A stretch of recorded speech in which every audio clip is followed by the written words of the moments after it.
Subscribe करें और हमारे साथ जुड़े रहें, क्योंकि असल मजा तो अभी बाकी है। रॉली ने रूही से डरकर सबके सामने कबूल किया अपना और दादी का सच। जूही ने पुलिस बुलाकर दादी और रॉली को गिरफ्तार करवाया। रूही आई अपने असली रूप में। निहार अपने पैरों पर खड़ा हो गया। जी हाँ दोस्तों, अब कहानी एक ऐसे मोड़ पर आ चुकी थी जहां सच्चाई का पर्दाफाश होना तय था। रॉली रूही के डर से कांपने लगी और बिलाखिर सबके सामने तस्लीम कर लिया कि जो कुछ भी हुआ इसके पीछे वो और दादी दोनों मुलव्वस थे। ये सुनते ही जूही ने लम्हा ज़ाय किए बगैर पुलिस को फोन किया और फौरन दादी और रॉली को गिरफ्तार करवा दिया। इसी वक्त एक हैरत अंगेज मंजर देखने को मिला जब रूही अपने असली रूप में सबके सामने आ गई। वही रूही जिसे सब मर चुकी समझ रहे थे।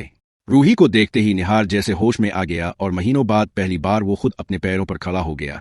सब हैरान रह गए कि रूही ना सिर्फ जिंदा है बल्कि निहार भी अब बिल्कुल पहले जैसा मजबूत दिखाई देने लगा है। रॉली के चेहरे का रंग अलिफाल गया। इसे लगा जैसे रूही मरने के बाद भूत बनकर वापस आ गई हो और अब इससे बदला लेने आई है। डर के मारे रॉली कांपने लगी। रूही ने रॉली की इस हालत को देखकर समझ लिया कि यही मौका है दादी और रॉली को उनके गुनाहों की सजा दिलवाने का। रात का वक्त था, सब लोग गहरी नींद में थे। रूही ने सफेद साड़ी पहनी, बाल खोले, चेहरे पर हल्का सा डरावना मेकअप किया और बगैर आवाज किए चुपके से रॉली के कमरे में दाखिल हो गई। कमरे में झुक अंधेरा था। जैसे ही रॉली की आंख खिली, इसने सामने सफेद साड़ी में रूही को खड़ा पाया। इसकी चीख निकल गई। रूही ने आहिस्ता मगर डरावने लहजे में कहा, रॉली, ताव ने मेरी जान लेकर मुझे निहार जी से जुदा किया। अब मैं तुझे नहीं छोड़ूंगी। रॉली हाथ जोड़कर कांपती हुई बोली, रूही मुझे मुआफ कर दो, मैं बहुत बड़ी गलती कर चुकी हूं। रूही ने कहा, मैं तुझे तभी मुआफ करूंगी जब ताव सबके सामने खुद अपने और दादी के गुनाह कबूल करेगी, वरना मैं तुझे मार दूंगी। रॉली डर के मारे तकरीबन बेहोश होने लगी और कांपते हुए बोली, ठीक है, मैं सब कुछ बताऊंगी, बस मुझे छोड़ दो। अगले दिन सुबह घर में मुकम्मल खामोशी थी, जैसे तूफान से पहले का सुकूत। इसी वक्त रॉली कांपती हुई आवाज में हाल में आई, सबके सामने खड़ी हुई और बोली, मुझे अब सबसे एक जरूरी बात करनी है। समर, सोनी, जूही और निहार सब रॉली की तरफ हैरत से देखने लगे। रॉली की आंखों से आंसू बह रहे थे, आवाज लरज रही थी। जिस दिन रूही का एक्सीडेंट हुआ वो कोई हादसा नहीं था। मैंने इसकी कार के ब्रेक फेल करवाए थे ताकि वो मर जाए। ये सुनते ही पूरे घर में सन्नाटा छा गया।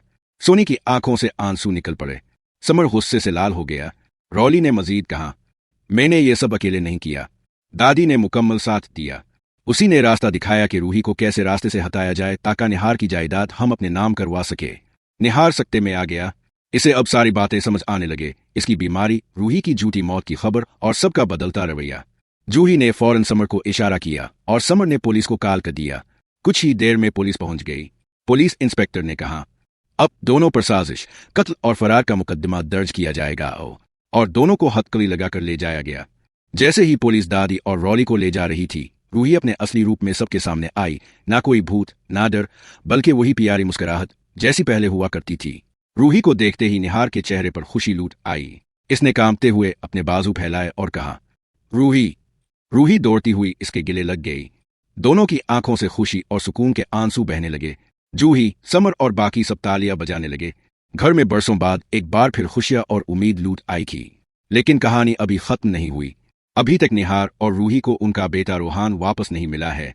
अग्नि अब भी आजाद घूम रही है और रोहान को कहीं छुपाकर बैठी है। लेकिन अब जब रूही और निहार एक हो चुके हैं तो बहुत जल्द वो अग्नि को गिरफ्तार करवाकर रोहान को वापस ले आएंगे।